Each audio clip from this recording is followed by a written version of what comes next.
I think आप लोग को आवाज़ मेरी आ रही होगी। आज टाइम बहुत कम था आप लोग के पास और लिखना बहुत ज़्यादा था। करीब-करीब 6 क्वेश्चन थे आप लोग के और टाइम 1.5 घंटा ही था। तो बहुत लोगों की शिकायत आ रही है कि बहुत लोगों का रह गया है 1 क्वेश्चन्स का आंसर या 2 क्वेश्चन्स का आंसर।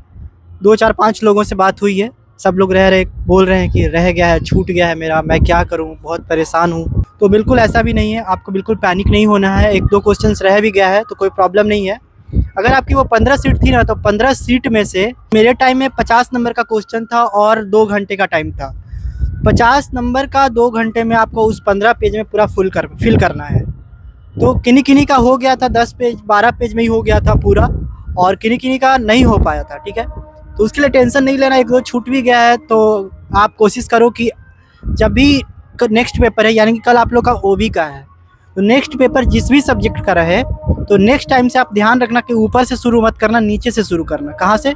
9 नीचे जो 9 मार्क्स का होता है, 9 नंबर का, सबसे पहले 6 नंबर से शुरू करना, नीचे से जो सबसे लंबा आपको लग रहा है कि बहुत बड़ा होगा ये वो, उससे आप शुरू करना, ठीक है? तो शायद आप लोग का कंप्लीट हो जाए टाइम पे और पूरा पेज भी फुल हो जाए, ठीक है? तो नेक्स्ट टाइम से ये बात आप ध्यान रखना। और बैक वैक का जो भी सिस्टम है, बैक अगर लगता है तो क्या, बहुत लोग बोल रहे हैं कि मिड टर्म में बैक नहीं लगता है। अरे मिड टर्म में ही सबसे ज़्यादा बैक लगता है, ठीक है? और मेरी एक सब्जेक्ट में बैक लगी हुई थी मेरे टाइम में, उसको मैंने फिर से एग्ज़ाम दे करके सही करवा लिया था। वो बैक लगी थी मेरी मिड टर्म में ही। तो मिड टर्म में ऐसा नहीं हो सकता है कि मिड टर्म में बैक नहीं लगता है। मिड टर्म में भी बैक लगता है, IA1 में भी बैक लगता है, IA2 में भी बैक लगता है, ET में भी बैक लगता है। तो बैक सब में लगता है, बशर्ते कि आप पहले उसको अच्छे से पढ़ लो, तैयारी करके जाओ पूरी तरह से। और एक चीज़ और मैं यहाँ पे बोलना चाहता हूँ कि जब भी आप अपने सीट पे, बेंच पे बैठे हो, क्योंकि मेरा जो मैंने सीटिंग अरेंजमेंट जो मैंने बताया था, सुनने में आया कि बिल्कुल वैसा ही था, उसी टाइप का था। और मैं एक बात और आप लोग को अपने साइड से बोलना चाहता हूँ कि अगर कोई भी आपका फ्रेंड, आपका दोस्त, लड़का हो या लड़की हो, कोई भी हो, उसको दिखाने के चक्कर में आपका भी टाइम वेस्ट होता है और आप उनका भी टाइम वेस्ट करते हो, ठीक है? उनका तो टाइम वेस्ट होता है क्योंकि उनको नहीं आ रहा, तो आप बता रहे हो तो उनका भी टाइम वेस्ट हो रहा है। तो ना आप उनको बताओ, ना आप किसी का देखो। जो मन में आ रहा है वो लिखो, क्योंकि आपके पास 1.5 घंटा ही है और 1.5 घंटा में आपको पूरा का पूरा लिखना है। माइंड आपका ब्लैंक हो गया, आपको कुछ समझ में नहीं आ रहा कि क्या लिखूँ। उस केस में आप क्या करो ना कि जो भी क्वेश्चंस में कोई एक वर्ड आपका मैच कर गया कि हाँ, इससे मैं कुछ लिख सकता हूँ, तो आप उससे क्या करो ना कि पूरा एक कहानी टाइप का लिख दो, एक पेज में, 1.5 पेज में। बशर्ते कि इन केस कि आपको कुछ नहीं आ रहा है तब ये करना है, ठीक है? बाकी आपकी जो भी दिमाग में क्वेश्चंस के आंसर है, जो भी करेक्ट आंसर है, वो आपको लिखो। 9 मार्क्स के जो भी क्वेश्चंस रहते हैं उसको 4 पेज से 5 पेज में लिखो उसको, जो 9 नंबर का रहता है। जो 8 नंबर का रहता है 3 पेज, जो 2 नंबर का रहता है उसको 1.5 से 2 पेज। ऐसे कर के आप पूरा का पूरा आंसर लिखो। और पूरा 15 पेज में नहीं फिल हो रहा है, कोई दिक्कत नहीं, पूरा 15 पेज भरना ज़रूरी नहीं है, बशर्ते कि आपका सारा आंसर सही होना चाहिए और आपका आंसर पूरा होना चाहिए। इन सारी बातों से इम्पोर्टेंट बात ये है कि आपको छोड़ के बिल्कुल नहीं आना है, ठीक है? तो ये मत दिमाग में रखना कि छोड़ देंगे तो काम चल जाएगा। आप पहले वही हार्ड वाला उठाओ, पहले जो लंबा चल सके उसको उठाओ, वहाँ से बनाना स्टार्ट करो। दोस्तों, मैं यहाँ पे एक चीज़ और बोलना चाहता हूँ कि जिनका अभी सीटिंग प्लान पता नहीं चल रहा है, या सीटिंग प्लान देखने में बहुत प्रॉब्लम हो रहा है कि बहुत सारा रहता है, उसमें ढूंढना पड़ता है, तो उनके लिए मैं एक बात बता दूँ कि जो आपका iCloud है, iCloud में एक सेक्शन बना हुआ है स्पेशल एग्जामिनेशन सीटिंग प्लान करके, ठीक है?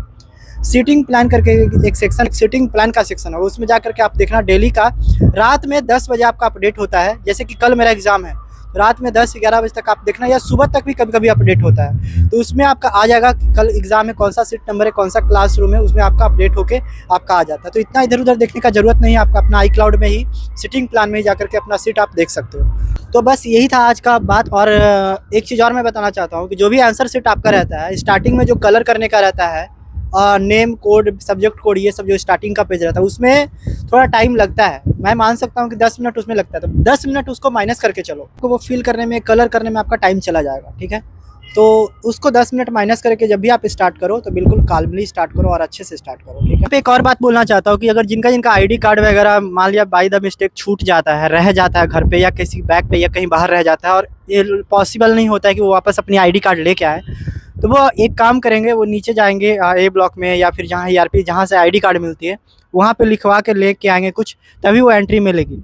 क्योंकि ID कार्ड अगर छूट गया तो आपको एग्ज़ाम देने किसी भी हालत में नहीं देने दिया जाएगा। तो आप एक काम करना, ID कार्ड किसी भी हाल में आप लेके जाना, कैरी करना, एडमिट कार्ड भी कैरी करना। ID कार्ड और एडमिट कार्ड मोस्ट इम्पॉर्टेंट चीज़ होता है।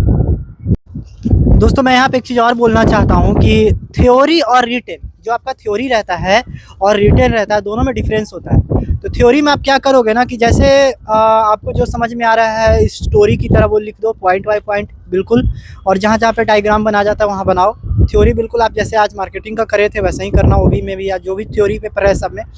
रिटेन में क्या करना है ना कि रिटेन में जो सबसे ज़्यादा टाइम टेकन ले रहा है, ज़्यादा उसमें कैलकुलेट वगैरह करना पड़ रहा है, उसको पहले आप लिखना, क्योंकि रिटन जैसा आप थ्योरी नहीं हो सकती। थ्योरी और रिटन में दोनों में बहुत डिफरेंस है। और एक चीज़ और इम्पोर्टेंट बात मैं ये बताना चाहता हूँ कि क्वेश्चंस को पढ़ने में ज़्यादा टाइम मत लगाओ, ठीक है। आप इतना ज़्यादा टाइम लगाते हो तो क्वेश्चंस को पढ़ने में समझने में कि 10 मिनट उतना में ही चला जाता है। एक क्वेश्चन का आंसर करने में जो 9 नंबर का होता है, जो सबसे ज़्यादा नंबर का होता है, उसमें कम से कम 15 से 20 मिनट में आप पूरा लिख दो। 20 मिनट में, 20 मिनट बहुत काफ़ी होता है। 20 मिनट, 15 मिनट, 20 मिनट, 15 मिनट लेके आप चलोगे ना सारे क्वेश्चन आंसर को, तो आपका आराम से हो जाएगा। टोटल 90 मिनट का शायद होता है, 1.5 घंटे का होता है पेपर, तो 1.5 घंटे में आपका सारा का सारा कंप्लीट हो जाना चाहिए, ठीक है। और बिल्कुल नीचे से स्टार्ट करना है, इतना आप ध्यान रखना। और ऑल द बेस्ट सबको, और अच्छे से पेपर दो, बिल्कुल छोड़ के नहीं आना है।